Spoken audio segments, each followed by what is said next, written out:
Hello दोस्तों, कैसे हो? आपका स्वागत है त्रिपाण स्टडी सेंटर में। आज जो हम करने जा रहे हैं ज्योग्राफी के चैप्टर यानी ज्योग्राफी जो भूगोल है, ये अत्यंत महत्वपूर्ण चैप्टर होने वाला है क्योंकि इसमें हम भूगोल के विषय में बहुत ही विस्तार पूर्वक चर्चा करेंगे। चलिए देखते हैं हमारा आज टॉपिक क्या है।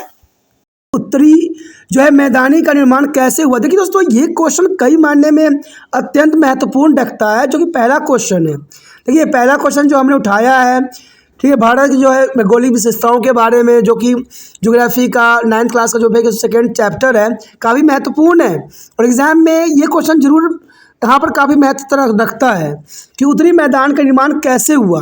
क्योंकि देखा जाए तो भारतीय क्षेत्र में, अगर भारत के मानचित्र पे हम अध्ययन करें तो उत्तरी मैदान का अपना एक विशेष स्थान रखता है और इसी बेस पे क्वेश्चन भी है कि उत्तरी मैदानों का निर्माण किस प्रकार हुआ है। तो ये क्वेश्चन काफ़ी दिलचस्प रहता है और एग्जामिनर का भी काफ़ी महत्वपूर्ण इसको रखता है, एग्जामिनर के लिए भी। तो यहाँ तो क्वेश्चन आप समझ गए हो अच्छे से कि उत्तरी मैदान का निर्माण कैसे हुआ। चलिए देखते हैं। अगर देखा जाए तो उत्तरी मैदान का निर्माण 3 प्रमुख नदी जो है प्रणाली, यानी देखा जाए तो सिंधु, गंगा और ब्रह्मपुत्र के साथ साथ उनकी सहायक नदियों द्वारा किया गया है।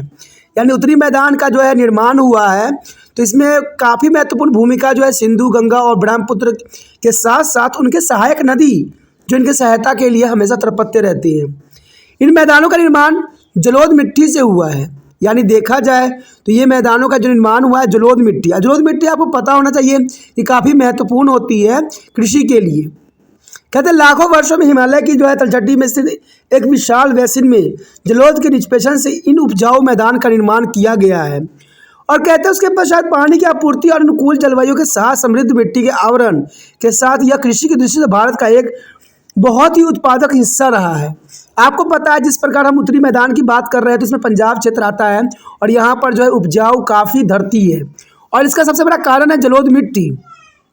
और उससे भी महत्वपूर्ण है यहाँ पर सिंधु, गंगा, ब्रह्मपुत्र नदी और 5 नदियों का समूह। तो कहते हैं इस क्षेत्र में जो है काफ़ी महत्वपूर्ण होती है उत्तरी के मैदान, जहाँ पर कृषि के लिए जलोढ़ मिट्टी जो है अपनी उपजाऊ क्षमता बनाए रखने के लिए काफ़ी अनुकूल होती है। और यहाँ देखा जाए तो इनकी जलवायु भी काफ़ी अनुकूल होती है और यहाँ के जो मिट्टी के आवरण हैं वो कृषि योग्य के काफ़ी महत्व रखता है और यहाँ पर हर तरह की कृषि जो है बहुत आसानी से लिया जा सकता है, प्राप्त किया जा सकता है।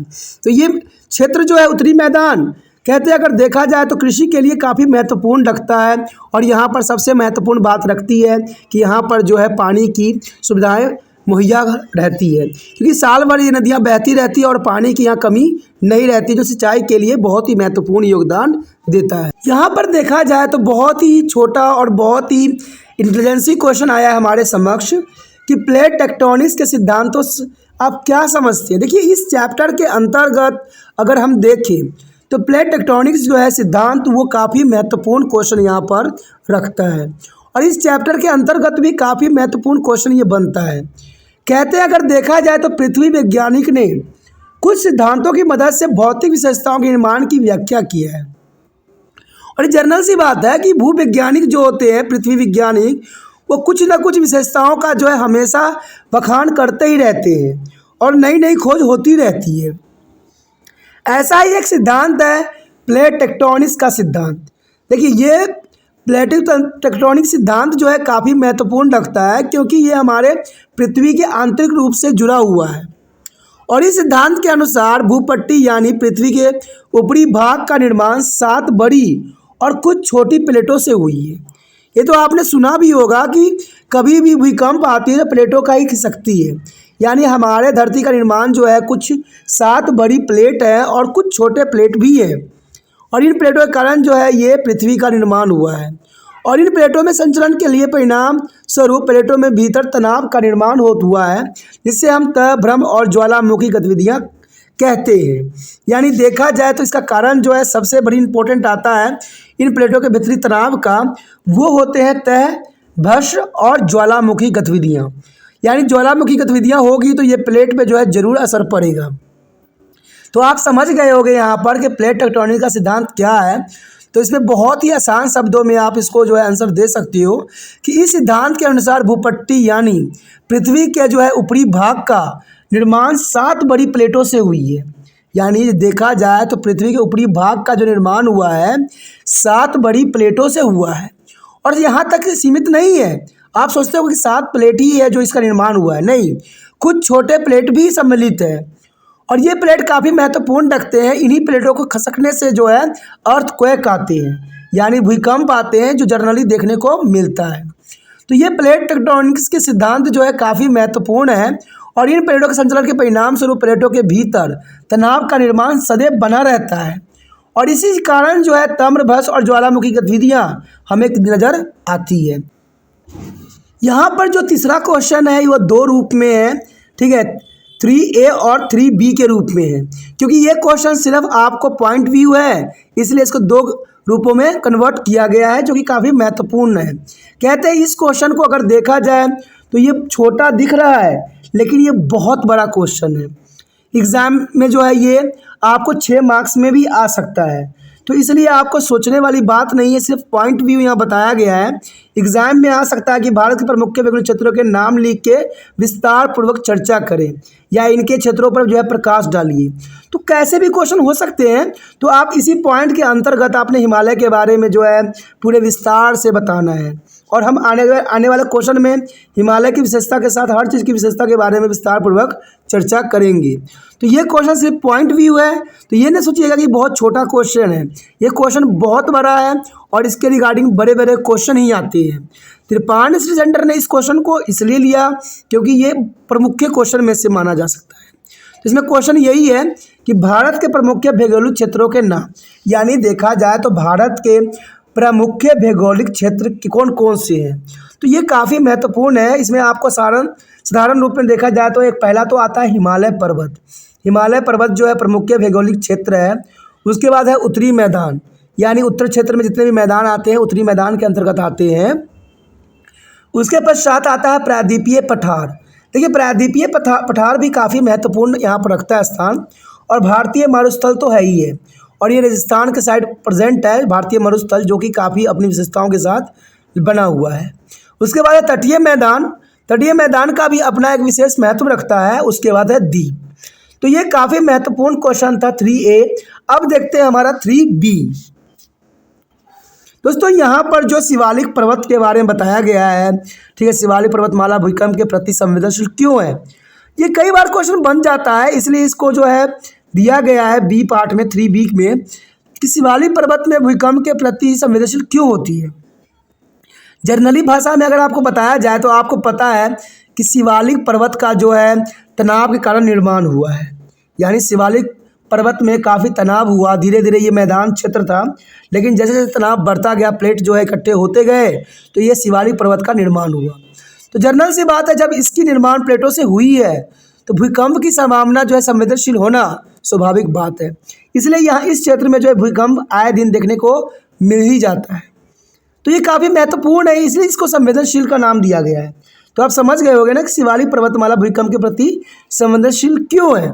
अगर इसकी हम आंसर देखा जाए तो यही साफ करता है कि शिवालिक पर्वतमाला अभी भी मोड़ने की प्रक्रिया में ही है, यानी अभी भी शिवालिक जो पर्वतमाला है अभी भी प्रक्रिया चल रही है, यानी मोड़ने की प्रक्रिया में अभी भी सम्मिलित है, अभी भी इसका जो है निर्माण हो रहा है बेखूबी।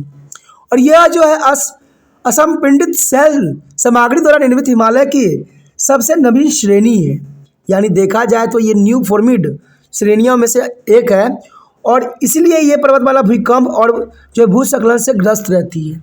यानी देखा जाए तो यहाँ भूकंप देखने को मिल जाता है और साथ में जो है भूस्खलन यानी जो है लैंडस्लाइड होना स्वाभाविक बात रहती है, क्योंकि अभी भी ये जो है मोड़ने की प्रक्रिया में ही है, यानी फॉर्मेशन की प्रक्रिया में ही लगी हुई, अभी भी जो है शिवालिक पर्वतमाला का निर्माण हो रहा है। ठीक है, इसलिए यहाँ पर जो है भूकंप और भूस्खलन होना स्वाभाविक बात होती है। यहाँ पर हमारा क्वेश्चन जो आया है अत्यंत महत्वपूर्ण है कि अंडमान और निकोबार द्वीप समूह कैसे बना। देखिए ये बहुत ही इंटरेस्टिंग क्वेश्चन आता है इस चैप्टर के अंतर्गत कि अंडमान और निकोबार द्वीप समूह कैसे बना। जैसे हिमालय का निर्माण हुआ, उसी प्रकार देखा जाए तो अंडमान निकोबार द्वीप समूह, मैं बता दूं आपको कि अंडमान निकोबार द्वीप समूह भारत का ही एक पार्ट है और ये यूटी के अंतर्गत आता है। जैसे आपका चंडीगढ़ यूटी में आता है, दिल्ली यूटी में आता है, उसी तरह अंडमान निकोबार द्वीप समूह भी यूटी के क्षेत्र में आता है। तो ये काफ़ी महत्वपूर्ण है कि इसका आखिर निर्माण कैसे हुआ। क्योंकि ये तो अगर आपको ज्ञान हो अंडमान निकोबार द्वीप समूह के बारे में, तो बाय ऑफ बंगाल के साइड है और इस चारों तरफ से पानी से घिरा हुआ है। यानी कहते हैं पानी के अंदर एक द्वीप है। और ये द्वीप कैसे निर्माण हुआ, आखिर इस द्वीप का निर्माण होना कैसे स्वाभाविक बनी, तो ये बहुत काफ़ी गहरा क्वेश्चन है। अगर आप गहराई से समझने की कोशिश करोगे तो बहुत गहरा क्वेश्चन है।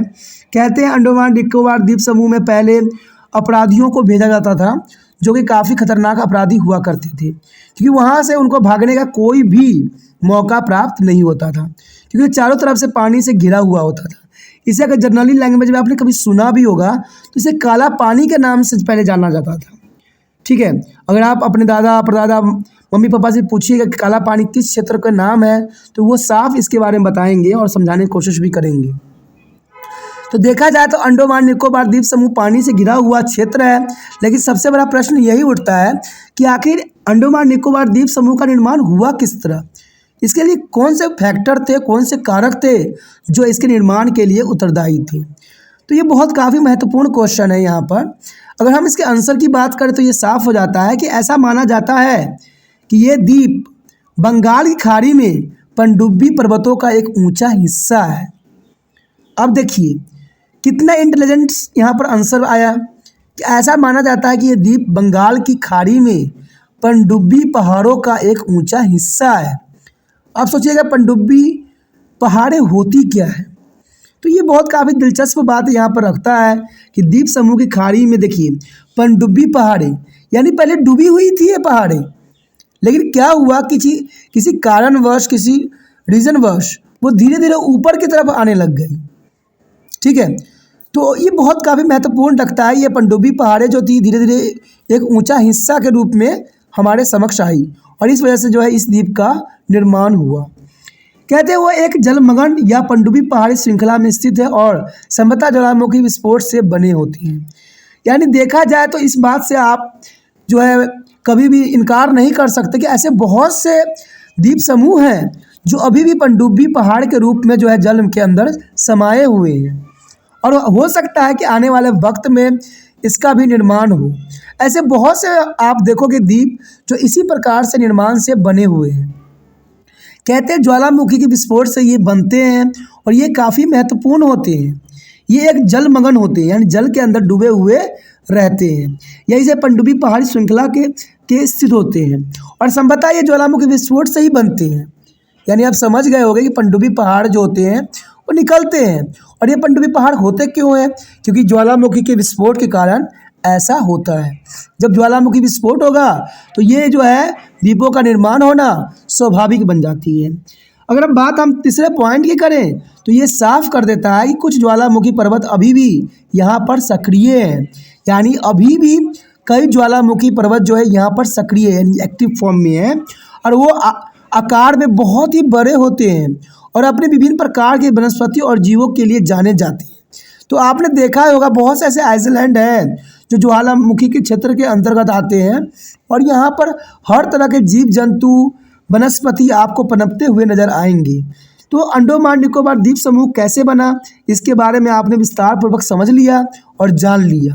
कहते हैं छोटा क्वेश्चन लेकिन इसका जो है घाव बहुत तगड़ी है, यानी बहुत काफ़ी जो है ये चैप्टरों को समेट रखा है। यहाँ पर जो हमारे समक्ष आया है पांचवा क्वेश्चन अत्यंत महत्वपूर्ण है कि वर्तनिक प्लेटों के अभिसारी और अपसारी होने की प्रक्रिया की तुलना कीजिए। देखिए यहाँ पर काफ़ी महत्वपूर्ण क्वेश्चन रखा जा सकता है इसको, क्योंकि वर्तनिक प्लेटों के अभिसारी और अपसारी होने की प्रक्रिया की हमें तुलना करना है कि आखिर ये वर्तनिक प्लेट जो है अभिसारी और अपसारी किस रूप से माना जा सकता है। तो यही बात दर्शाने के लिए इस क्वेश्चन को जो है रखा गया है और ये कई मायने में जो है इस चैप्टर के अंतर्गत महत्वपूर्ण बन जाता है। जब दो टेक्टोनिक प्लेट आपस में मिलती है तो क्रस्ट नष्ट हो जाते हैं। देखिए काफ़ी महत्वपूर्ण बात आया ना कि जब दो टेक्टोनिक प्लेट आपस में जब मिलते हैं तो क्रस्ट नष्ट हो जाता है और पृथ्वी के आंतरिक भाग में वापस पुनर्नवीनीकरण हो जाता है। यानी पृथ्वी के आंतरिक रूप में ये दोबारा पुनर्नवीनीकरण हो जाता है, दोबारा से वो बन जाता है, क्योंकि एक प्लेट दूसरे प्लेट के नीचे गोता लगाती है। आपने देखा होगा कि भूकंप भी इसी तरह से आता है कि एक प्लेट जो है दूसरे प्लेट के अंदर जो है नीचे गोता लगाता है, जिसकी वजह से सकती है प्लेट और भूकंप का निर्माण होता है। तो यही बात यहाँ बताने की कोशिश कर रहा है कि एक प्लेट दूसरे के नीचे गोता लगाती है। पहाड़ और ज्वालामुखी अक्सर वहाँ पाए जाते हैं, क्योंकि ये होना स्वाभाविक बात है कि अब सारे होने की प्रक्रिया के अंतर्गत यहाँ पहाड़ और ज्वालामुखी होना अक्सर पाए ही जाते हैं, जहाँ प्लेट आपस में मिलती हैं। हिमालय का निर्माण यूरेशियन प्लेट के इंडो ऑस्ट्रेलियाई प्लेट के साथ अभिसरण के कारण हुआ है। अब देखिए कितना महत्वपूर्ण बात आ गया कि हिमालय का अगर निर्माण की हम बात करें तो हिमालय के निर्माण के जो जिम्मेदार कारक है वो कौन है? यूरेशियन प्लेट के इंडो ऑस्ट्रेलियाई प्लेट के साथ अभिसरण के कारण ही हिमालय का निर्माण हुआ है। अलग अलग सीमा पर दो प्लेटों के एक दूसरे से दूर होने पर नई परत का निर्माण होती है। देखिए अलग अलग सीमाओं पर, यानी देखा जाए तो अलग अलग बाउंड्रियों पर दो प्लेटों के एक दूसरे से दूर होने पर नई परत का निर्माण होता है और महासागर पैदा होते हैं। यानी महासागर का पैदा होना भी इन्हीं बातों पर जो है निर्भर करता है। कहते हैं और बढ़ जाते हैं जहाँ प्लेट अलग हो जाते हैं या अलग हो जाती है जब भूमि पर एक अभिसारी सीमा होती है। यानी देखा जाए तो इनके भी एक सीमा होती है, अपनी भी एक मर्यादा होती है। तो एक जो है दरार उत्पन्न होगी और भूमि का द्रव्यमान अलग अलग भूभागों में टूट जाएगा। यानी जो दरार उत्पन्न होगी उससे क्या होगा? भूमि का द्रव्यमान अलग अलग भूभागों में टूट जाएगी। उत्तरी अमेरिका और यूरेशियाई प्लेटों के बीच की अभिसारी सीमा के कारण अंटार्कटिका महासागर के मध्य में एक रिज बन गया है। इसी के कारण जो बर्तानी प्लेटों को जब सारी और अभिसारी की प्रक्रिया की तुलना यहाँ पर साफ किया जा सकता है। ठीक है, बहुत काफ़ी महत्वपूर्ण क्वेश्चन था। अगर इसको शॉर्ट में मैं आंसर बताऊं तो इतना याद रखना है आपने कि दो टेक्टोनिक प्लेटों का आपस में मिलने और क्रस्ट के नष्ट होने के कारण ये बनती है और ये जो होती है दूसरे प्लेटों के नीचे गोता लगाती है। तीसरी बात रहती है कि पहाड़ और ज्वालामुखी अक्सर यहाँ पर पाए जाते हैं। ठीक है, और हिमालय का निर्माण जो है रशिया और प्लेट के इंडो ऑस्ट्रेलिया प्लेटों के साथ अभिसरण के कारण ही हुआ है। और कहते हैं अलग अलग सीमा में दो प्लेट एक दूसरे के दूर होने पर जो है नई परत का निर्माण होता है, जिसे महासागर पैदा होती है और बढ़ते हैं। ठीक है, भूमि पर अभिसारी सीमा होती है जो दरार उत्पन्न करती है और भूमि का द्रव्यमान अलग अलग भूभागों में टूट जाएगा। अमेरिका और यूरेशिया प्लेटों के बीच की अभिसारी सीमा के कारण अंटार्कटिका महासागर के मध्य में एक रिज बन जाएगा। तो ये छोटी छोटी बातें आपने अपने कॉपी पे नोट डाउन करना है और इसको याद करना है। ये काफ़ी मुश्किल क्वेश्चन नहीं है बहुत आसान। अगर आप इसको पॉइंटों में बदल लेते हो तो ये आपके लिए काफ़ी महत्वपूर्ण बन जाएगा। तो आपने इसको पॉइंटों में बदल के इसको छोटे छोटे पार्टों में करके इसको याद कर लेना है और ये एग्ज़ाम व्यू से आपके लिए महत्वपूर्ण बन जाएगा। यहाँ पर जो हमारे समक्ष आया है 6वां क्वेश्चन, जो ये काफ़ी महत्वपूर्ण है। अगर इसकी महत्वपूर्णता को आपने अगर देखा ध्यान से तो ये आपको बहुत ही महत्वपूर्ण लगेगा और इस चैप्टर के अंतर्गत तो बहुत ही महत्वपूर्ण है ही है। कहते हैं भारतीय भूभाग में एक महान भौगोलिक विषमता दिखाई देती है। यानी भारतीय भूभाग में एक महान भौतिक विषमताएं दिखाई देती है। इस कथन की व्याख्या आपने करना कि आखिर भारतीय भूभाग में एक महान भौतिक विषमताएं कैसे दिख रही है और इसका क्या कारण है। तो यही क्वेश्चन का महत्व है और यही क्वेश्चन समझाने की कोशिश कर रहा है कि भारतीय भूभाग यानी भारतीय भूभाग क्षेत्र में एक महान भौतिक विषमताएं दिखाई देती है। तो इस कथन का जो है आपने सतर्थक सिद्ध करना है। तो क्वेश्चन मुश्किल नहीं है, कई बच्चों को तो क्वेश्चन ही समझ में नहीं आता है तो वो आंसर वो क्या याद करेंगे। इसलिए हमेशा याद रखना कि क्वेश्चन को आपको समझ में अच्छे से हो, क्वेश्चन के पकड़ अच्छे हो। तो यही यहाँ पर आंसर भी दर्शाने की कोशिश कर रहा है कि भारत के भूभाग में काफ़ी विषमताएं हैं। तो इसमें जनरली सी बात में कोई इसमें दो राय नहीं है कि भारत के भूभाग में काफ़ी विशेषताएं देखने को मिला है। कहीं ऊंची पर्वत श्रेणी है तो कहीं मैदान है तो कहीं वोल्केनिक्स है तो कहीं जो है आपको ठंडक है तो कहीं गर्मी है। तो भारत के भूभाग में काफ़ी विषमताएं देखने को हमें मिलता है, क्योंकि दक्षिण में प्रायद्वीपीय पठार बहुत पुरानी भूभाग है। अगर हम बात करें दक्षिण में प्रायद्वीपीय पठार की तो ये काफ़ी पुरानी है और पुरानी इतनी कि आप गणना करना संभव नहीं, यानी 65 मिलियन वर्ष है। 65 मिलियन वर्ष कम नहीं होता है। ठीक है। तो ये प्रतापी जो यहाँ पर प्रदीपीय पठार बहुत पुरानी भूभाग है, 65 मिलियन मापा जा सकता है। जबकि उत्तर में हिमालय काफ़ी नया है, यानी देखा जाए तो हिमालय का निर्माण बहुत साल पुराना नहीं है। हिमालय के तो कुछ ही समय पहले प्लेटों के कारण जो है निर्माण हुई है, और इसकी आकलन लगभग जो है 25 मिलियन वर्ष लगाई गई है। यानी हिमालय का निर्माण जो हुआ है वो 25 मिलियन वर्ष पहले हुआ है, जो कि काफ़ी नज़दीकी यहाँ मामला आ रहा है। तकनीकी रूप से हिमालय और उत्तरी मैदान अस्थिर है क्षेत्र है। यानी देखा जाए अगर हम तकनीकी रूप में देखें तो तकनीकी रूप में देखने से ये पता लगता है कि हिमालय और उत्तरी मैदान अस्थिर क्षेत्र है, जबकि प्रायद्वीपीय पठार जो है बहुत स्थिर है। अब यहाँ कन्फ्यूज़न होगा, स्थिर और अस्थिर का मतलब क्या है। देखिए, अस्थिर जो कंटिन्यूस चेक करते रहते हैं उसे अस्थिर कहते हैं, और स्थिर जिसका निर्माण ही नहीं होता है। अगर हम देखें निर्माण के अंतर्गत तो अस्थिर मतलब जो निर्माण कंटिन्यू चल ही रहा होता है, और स्थिर का मतलब होता है जो निर्माण होना बंद हो गया है। तो यही बात यहाँ क्वेश्चन बताता है कि जब प्रायद्वीपीय पठार बहुत स्थिर है, यानी ये अभी कोई एक्टिविटी करके नहीं दिखा रहा है। लाखों वर्षों में अपक्षय बलों ने इसके विपरीत को तेज कर दिया है, लेकिन देखा जाए तो लाखों वर्ष में यानी समय के अंतराल में अपक्षय बलों ने इसकी जो है विपरीतों को काफ़ी तेज कर दिया है। और जबकि हिमालय तटछटी और कायांतरी चट्टानों में बना है। अगर हिमालय की बात करें हम तो हिमालय का निर्माण जो है तटछटी और कायांतरी चट्टानों के कारण ही हुआ है। तो ये चट्टानें इसके हिमालय के निर्माण के लिए उत्तरदायी हैं, और उत्तरी मैदान निक्षेपित जदोल से बना हुआ है, और प्रायद्वीपीय पठार अग्नेय और रूपांतर चट्टानों से बना हुआ है। देखिए, प्रायद्वीपीय पठार किससे बना हुआ है? अग्नेय और रूपांतर चट्टानों से बना हुआ है, जो कि काफ़ी महत्वपूर्ण बात है। जबकि हिमालय में ऊंची चोटी और खड़ी किनारे वाली घाटी भी पाई जाती है, यानी यहाँ पर वैली भी पाई जाती है, छोटी, खड़ी और लंबी लंबी। दक्कन क्षेत्र में धीरे धीरे उभरी हुई श्रेणी और चौड़ी घाटियाँ काफ़ी देखने को मिलता है।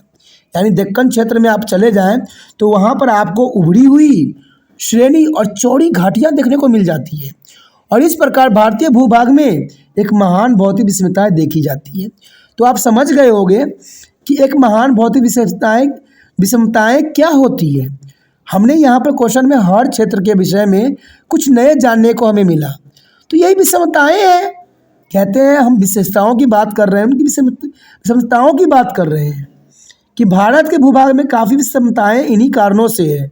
कहीं किसी का निर्माण लाखों वर्ष लगे हैं, किसी की जो है कायांतरी चट्टानों से बने हुए हैं। तो कोई क्षेत्र को देखोगे तो बड़े बड़े यहाँ पर बेली पाई जाती है, कहीं कहीं चौड़ी घाटियाँ पाई जाती है। तो इतनी विषमताएँ सिर्फ भारत के भूभागों में ही देखने को मिल सकता है। और काफ़ी महत्वपूर्ण क्वेश्चन यहाँ पर ये रहता है, अगर आप इसको समझने की कोशिश अच्छे से करते हो तो समझ में भी आपको बहुत ही आसानी से आ जाएगा। हमारे समक्ष जो क्वेश्चन आया है, करीबन हर एक क्वेश्चन में इसका कुछ न कुछ अंश देखने को मिला ही है। आपने हिमालय के विषय में हर एक क्वेश्चन में कुछ न कुछ एग्जाम्पल के रूप में या उदाहरण के रूप में आपने देखा ही होगा कि उसमें कुछ न कुछ बात जरूर थी। यानी देखा जाए तो इस चैप्टर के अंतर्गत हिमालय जो है काफ़ी महत्वपूर्ण है, चाहे हिमालय के महत्व के विषय में आ जाए, चाहे हिमालय के निर्माण के विषय में आ जाए, क्योंकि ये क्वेश्चन पे ही सारे चैप्टर आधारित है। तो यही क्वेश्चन का जो है हमारा अगला क्वेश्चन आया है 7वां कि हिमालय कैसे बना और इसका वर्णन कीजिए।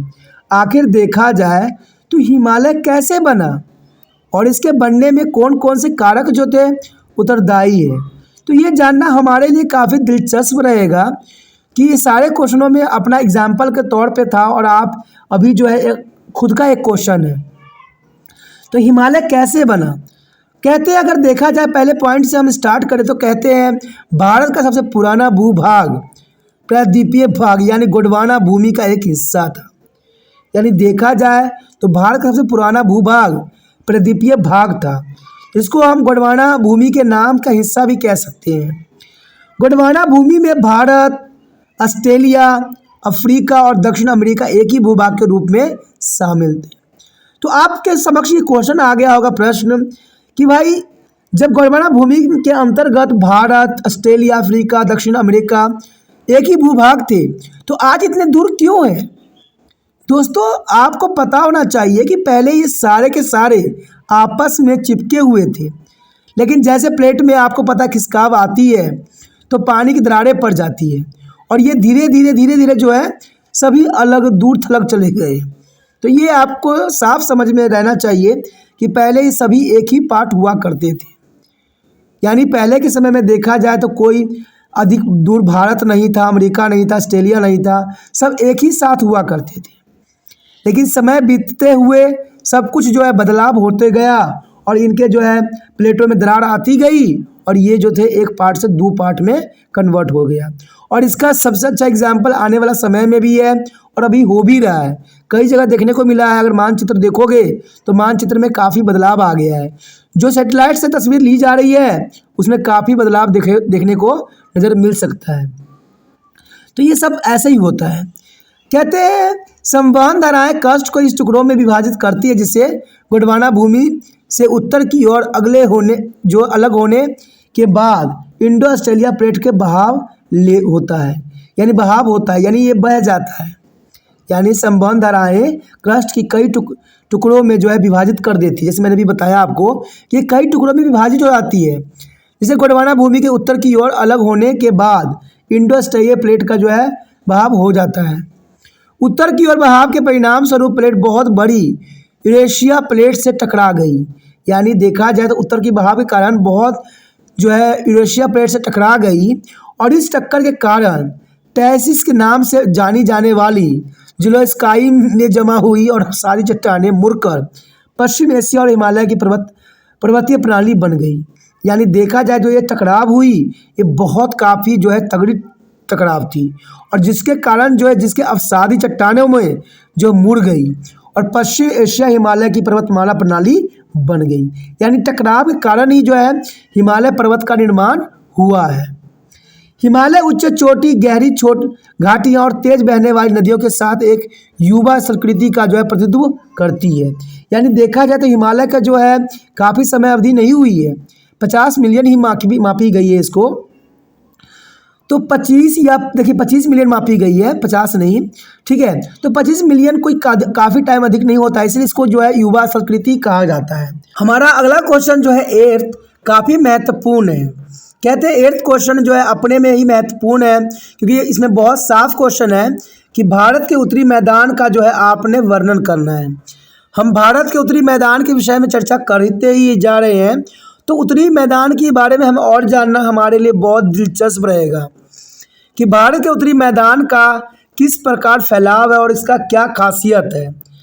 ठीक है, तो देखा जाए तो भारत के उत्तरी मैदान काफ़ी महत्वपूर्ण रहा है।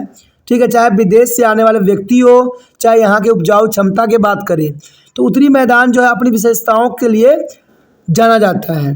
तो यही पहला पॉइंट भी यहाँ दर्शा रहा है कि टैथिस समुद्र से हिमालय के उत्थान और प्रदीपीय पठार के उत्तरी भाग को धंसने के परिणाम स्वरूप एक बड़े बेसिन का निर्माण हुआ है।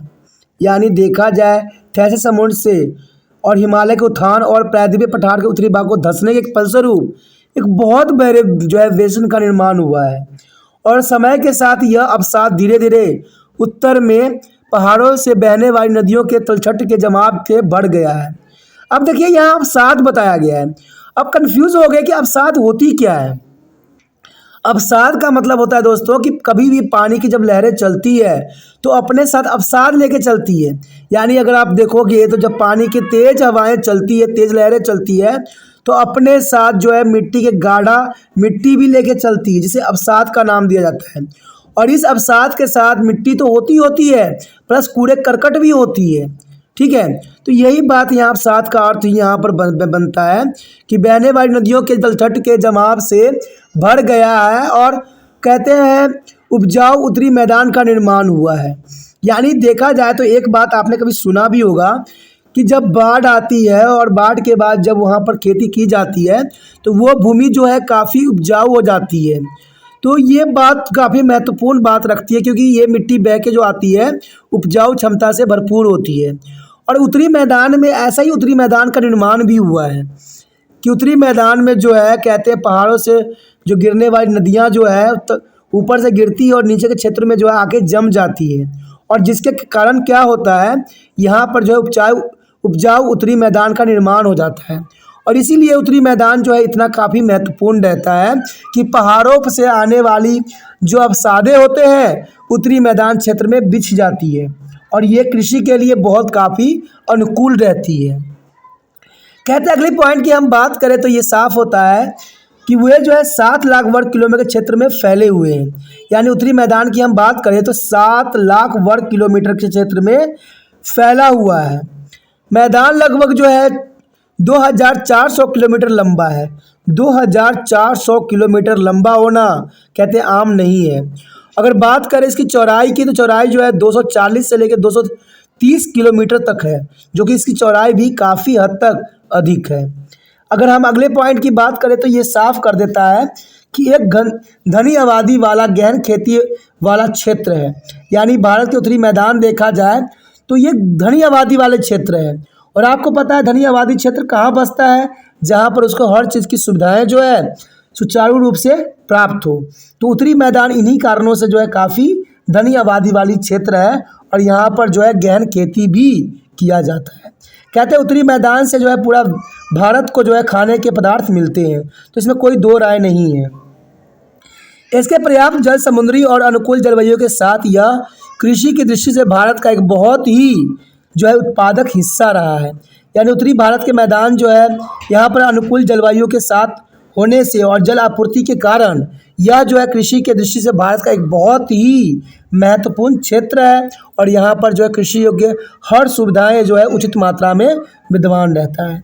कहते हैं उत्तरी मैदान के मोटे तौर पर 3 भागों में बांट दिया गया है, जो कि काफ़ी महत्वपूर्ण है। यानी उत्तरी मैदान को जो है 3 जो है भागों में बांटना इसकी जो है विशेषताओं में से एक माना जा सकता है। यदि हम अगली पॉइंट की बात करें तो ये साफ करता है कि उत्तरी मैदान के पश्चिमी भाग को पंजाब का मैदान कहा जाता है, जो सिंध और उसकी सहायक नदी द्वारा निर्मित हुई है। यानी उत्तरी मैदान पश्चिम भाग के पंजाब का मैदान होता है, जो सिंध और उसकी सहायक नदियों द्वारा इसका निर्माण हुआ है।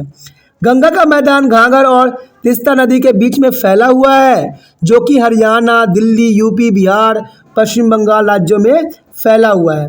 यानी गंगा का मैदान जो है घाघर और तीस्ता नदी के बीच फैली हुई है और ये नदी जो है गंगा नदी हरियाणा से होते हुए, दिल्ली से होते हुए, यूपी, बिहार, पश्चिम बंगाल राज्यों में गया हुआ और वेस्ट और बंगाल की खाड़ी में जाके गिर जाती है, यानी विलुप्त हो जाती है।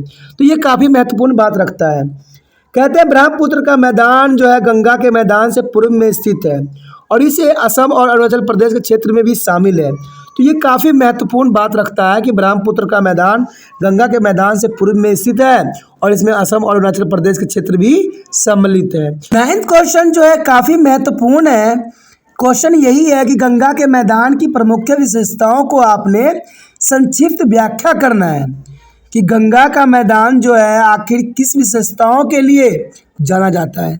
आपको पता है कि गंगा जो है काफ़ी महत्वपूर्ण रिवर मानी जाती है और कहते हैं ये अपनी विशेषताओं के लिए काफ़ी जाने जाता है। तो गंगा के मैदान की प्रमुख विशेषता क्या है, ये जानना हमारे लिए काफ़ी रोचक रहेगा और एग्ज़ाम व्यू से भी इम्पोर्टेंट भी रहेगा। यदि हम पहले पॉइंट की बात करें तो ये साफ हो जाता है कि गंगा के मैदान की महत्वपूर्ण विशेषताएं गंगा का मैदान या बेसिन भारत के उत्तरी मैदान के मध्य भाग का निर्माण करता है। यानी गंगा के मैदान की महत्वपूर्ण विशेषताओं में से एक माना जा सकता है कि ये जो है बेसिन भारत के उत्तरी मैदान के मध्य भाग का निर्माण करता है। यानी मध्य भाग का निर्माण करने में गंगा का महत्वपूर्ण विशेषताओं में से एक माना जा सकता है। कहते हैं दूसरी पॉइंट की अगर बात करें हम तो ये साफ कर देता है कि घाघर और जो है तीस्ता नदी के बीच फैली हुई है। यानी गंगा अगर देखा जाए गंगा के मैदान जो है घाघर और तीस्ता नदी के बीच में फैली हुई है, जो काफ़ी महत्वपूर्ण बात यहाँ रखती है। अगर यही तीसरी पॉइंट के रूप में देखें तो ये साफ कर देता है कि यह उत्तर भारत पर हरियाणा, दिल्ली, उत्तर प्रदेश, बिहार, आंशिक रूप से झारखंड और पश्चिम बंगाल के पूर्व में फैली हुई है। यानी गंगा का मैदान जो है अगर ये पहाड़ पर्वतों से निकलती है तो हरियाणा के क्षेत्र में एंट्री करती है, उसके बाद दिल्ली में इसका नज़र आएगा, उसके बाद उत्तर प्रदेश में आपको नज़र आएगा, फिर बिहार उदाहरण के रूप में झारखंड में भी कुछ क्षेत्र देखने को मिलेगा और बंगाल से पूर्व में फैल जाता है और देखा जाए तो वेस्ट ऑफ बंगाल में जाके विलीन हो जाता है। तो ये काफ़ी महत्वपूर्ण गंगा के मैदानी क्षेत्र के विषय में बात की जा रही है। यदि हम चौथे पॉइंट की बात करें तो साफ होता है कि गंगा का मैदान मुख्य रूप से पूर्व की ओर गंगा और इसकी प्रमुख सहायक नदी जैसे यमुना, घाघरा, गंडक, कोसी, सोन आदि द्वारा अपवाहित होती रहती है। यानी गंगा का मैदान का मुख्य रूप से पूर्व की ओर गंगा और इसकी प्रमुख सहायक नदी काफ़ी महत्वपूर्ण है, चाहे वो यमुना हो, घाघरा हो, गंडक हो, कोसी हो, सोना हो आदि, जो ये काफ़ी महत्वपूर्णता को यहाँ पर दर्शाता है। इसी के साथ अगर हम अगला पॉइंट की बात करें तो ये भी काफ़ी महत्वपूर्ण है कि इसका ढाल धीरे धीरे पूर्व की ओर है। यानी इसका ढाल जो है, यानी इसकी स्लैंट जो बनी हुई है पूर्व की ओर बनी हुई है और इससे अत्यधिक उपजाऊ मिट्टी भी है। यानी आपको पता है गंगा के मैदान के क्षेत्र जो है काफ़ी उपजाऊ मिट्टी के लिए जाना जाता है और यह कृषि के दृष्टि से भारत का सर्वाधिक महत्वपूर्ण क्षेत्र माना गया है।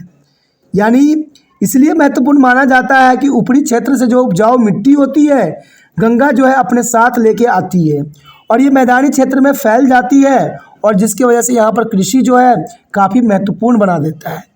तो इसीलिए यहाँ पर कहा गया है कि इसका ढाल धीरे धीरे पूर्व की ओर होता है और इसमें अधिक उपजाऊ मिट्टी ही सम्मिलित होती है और यह कृषि की दृष्टि से भारत का सर्वाधिक महत्वपूर्ण क्षेत्र माना जाता है, जो कि काफ़ी महत्वपूर्ण है। यदि हम अंतिम पॉइंट की बात करें तो साफ होता है कि अत्यधिक जो है आबादी वाली और नदी किनारे प्रमुख शहर है। यानी आप इसके सारे समझ गए होंगे कि कहते हैं गंगा के क्षेत्र में गंगा जहाँ से निकलती है वहाँ पर जो है सबसे आबादी वाले शहर का विकास हुआ है और इसके किनारे किनारे नदी के किनारे किनारे शहरों का निर्माण हुआ है। तो आपको पता है कि वाराणसी के शहर भी गंगा के क्षेत्र में ही विकसित है, ठीक है। तो जितने भी शहर का विकास हुआ है वो गंगा के क्षेत्र में ही विकास हुआ है। इसके कई कारण हैं। एक तो गंगा जो है इसके पानी जो है काफ़ी पवित्र मानी जाती है और इसकी पानी जो है हमेशा शुद्ध रहती है। दूसरी बात ये रहता है कि इससे जो है समुद्री जो हमारे जितने भी जलीय प्राणी होते हैं उससे फूड मिल जाती है लोगों को, ठीक है। और कई काकारे में जो है गंगा के नदी के पानी जो है महत्वपूर्ण अपना स्थान रखता है। तो इन्हीं के कारणों से जो है अत्यधिक आबादी वाले जो है इन्हीं के क्षेत्र में जो है प्रमुख बसे हुए हैं, जो कि काफ़ी महत्वपूर्ण बात रखता है। तो आप समझ गए होंगे। 10वां क्वेश्चन जो हमारे समक्ष है काफ़ी महत्वपूर्ण है। कहते 10वां क्वेश्चन यही बताता है कि भारत के तटीय मैदानों की क्या विशेषता है। भारत के तटीय मैदानों की क्या विशेषता है, तो ये काफ़ी महत्वपूर्ण बात यहाँ रखता है। कहते हैं ये संकीर्ण तटीय पट्टी है जो पश्चिम में अरब सागर और पूर्व में बंगाल खाड़ी के साथ चलती है। दोस्तों यहाँ पर अगर क्वेश्चनों की आप लड़ी जो देख रहे हो ये काफ़ी महत्वपूर्ण बात है। अगर आप इसमें ऑब्जर्व करोगे तो कहते हैं सभी क्वेश्चन एक दूसरे के साथ अटैच है, तो ये काफ़ी महत्वपूर्णता को दर्शाता है, ठीक है। यानी अगर आप अच्छे से कोई क्वेश्चन याद कर लेते हो तो दूसरा क्वेश्चन भी उसके साथ आपको कुछ हद तक याद हो ही जाएगा। तो यही तो बात है यहाँ तिरपान स्टडी सेंटर का कि हर क्वेश्चन जो है महत्वपूर्ण रखता है। अगर जो बच्चे ये जो 11 क्वेश्चन है अगर वो देख लेते हैं, समझ लेते हैं, तो ये काफ़ी महत्वपूर्ण उनके लिए बन जाता है, ठीक है। तो ये काफ़ी महत्व ही रखता है। तो यही बात यहाँ पर दर्शाने के लिए जो है हमने ये 11 क्वेश्चन का जो सीरीज है सेकेंड चैप्टर के अंतर्गत डाला है, जो कई मानने में महत्वपूर्ण रहेगा एग्जाम व्यू से भी और जब आपका जो है हाउस टेस्ट होगा उससे लिए भी। तो ये क्वेश्चन कभी भी पुराना नहीं हो सकता है, ठीक है। सदैव ये नया ही रहेगा क्योंकि हर समय ये क्वेश्चन ही बनेगा और यही क्वेश्चन ही काफ़ी महत्वपूर्ण रहेगा। अगर आपके सिलेबस में ये रहता है तो ये काफ़ी महत्वपूर्ण भी बनता है। तो यही बात यहाँ दर्शाता है कि कड़ी तटीय पट्टी है जो पश्चिम में अरब सागर और पूर्व में बंगाल खाड़ी के साथ चलती रहती है। दूसरी बात करें तो ये तटीय मैदानों के पश्चिमी तट और पूर्वी तट के रूप में जाने जाते हैं। तीसरी बात करें तो पश्चिम तट जो है पश्चिमी घाट और अरब सागर के बीच सैंडविच है।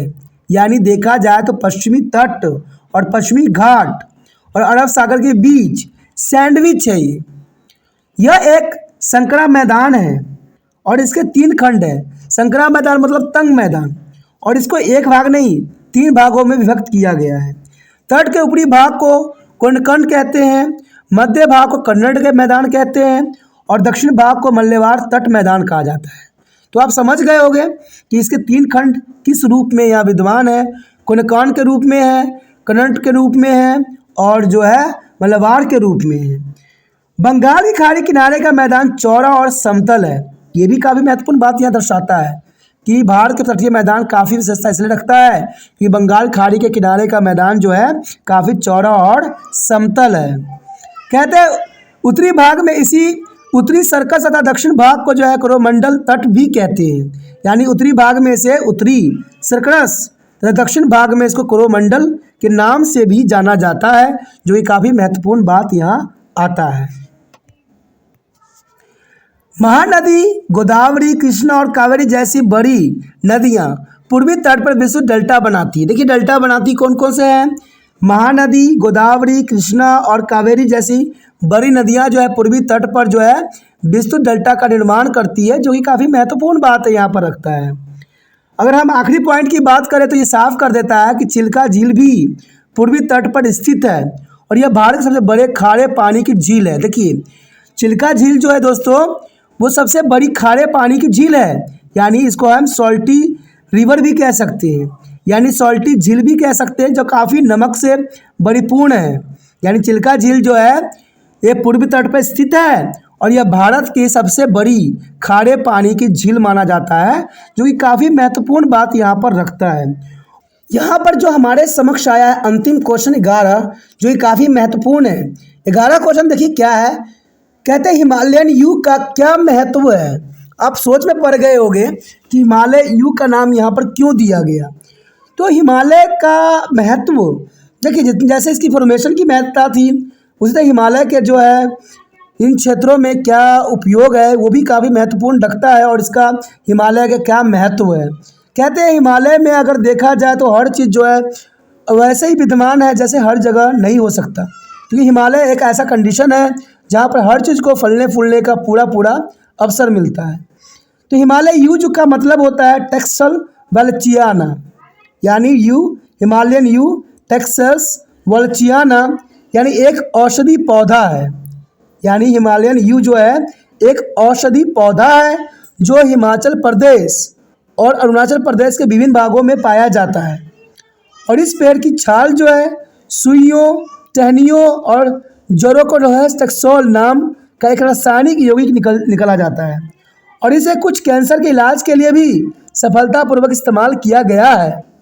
और कहते हैं यह दवा अब दुनिया में सबसे ज़्यादा बिकने वाली कैंसर विरोधी दवा है और अति शोषण के कारण प्रजातियाँ जो है बहुत खतरे में है।